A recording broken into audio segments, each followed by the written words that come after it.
Welcome to big news. నేను మీ గౌసుద్దీన్ షేక్. ఉన్నదే రాస్తా, చూసిందే చెప్తా.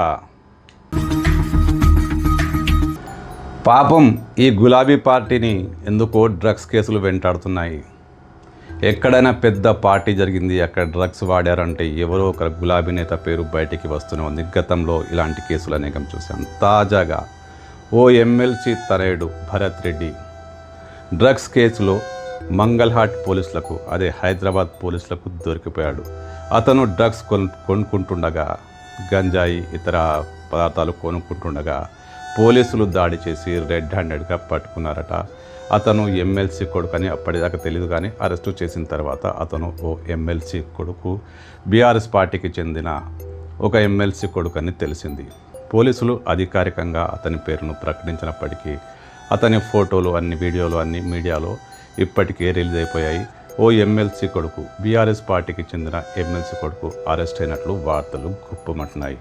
అయితే పోలీసుల అఫీషియల్ స్టేట్మెంట్ మాత్రం రాలేదు. మరోవైపు ఎమ్మెల్సీ వెంకట్రామరెడ్డి ఆయన ఒక ప్రకటన జారీ చేశారు. తన కొడుకు డ్రగ్స్ కేసులో అరెస్ట్ అయ్యాడని, పోలీసులు పట్టుకెళ్లారని, ఇవన్నీ వార్తా కథనాలు మాత్రమే, దాంట్లో వాస్తవాలు ఎంత మాత్రం లేవని, మీడియా సృష్టించిన కథనమేనని ఆయన చెప్తున్నారు. అయితే భరత్ రెడ్డి అరెస్ట్ అయ్యాడా లేదా అన్నది పోలీసులు స్పష్టంగా ప్రకటించాల్సిన అవసరం ఉంది. మీడియాలో మాత్రం భరత్ రెడ్డి పేరే వస్తుంది. పోలీసులు ఈ విషయాన్ని ఖండించను లేదు. గులాబీ పార్టీ ఎమ్మెల్సీ గతంలో ఒక ఆఫీసర్గా, ఒక ఐఏఎస్ అధికారిగా అతను అనేక విధులు నిర్వహించి పార్టీకి అనేక రకమైన సేవలు చేసిన ఆ ఎమ్మెల్సీ కొడుకు భరత్ రెడ్డి పక్కా డ్రగ్గిస్ట్ అట. డ్రగ్స్ కొనేందుకే అక్కడికి వచ్చాడని ప్రచారం జరుగుతుంది. తండ్రి మాత్రం అలాంటిదేమీ లేదంటున్నారు. అసలు వాస్తవాలు బయటికి రావాల్సి ఉంది.